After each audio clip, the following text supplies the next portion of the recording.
We've, as a foundation, been a lot more Tasmania-centric now for probably about the last 10 years. In my home state of Tasmania, we had our inaugural game last year. I'm proud to announce that we raised $284,000 from that game last year. But this year's, or next year's game will be a significantly bigger fundraiser than that. We're actually aiming at $500,000. We're aiming to raise for that game, and that game will be on January 14. It'll be the Hobart Hurricanes against the Brisbane Heat, obviously down here in Hobart. It's great to talk about the amount of money and talk about dollars, but when you break it down to families, that's what we're sort of more, I guess, motivated by.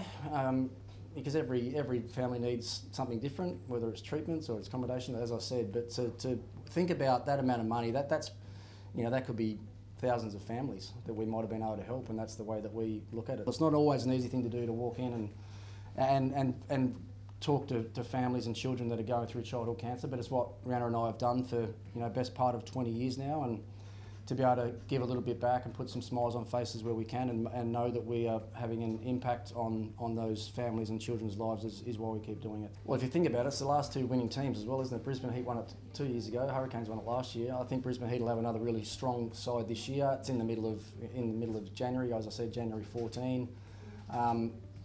If you think back to the home games that the Hurricanes had here last year, I mean, the last one they had was a pretty significant day for Tasmanian sport, I thought, for the Hurricanes to win the BBL final in front of, I think, was it 16 or 18,000 people, whatever it was that night. I was lucky enough to be there and feel the environment that was created.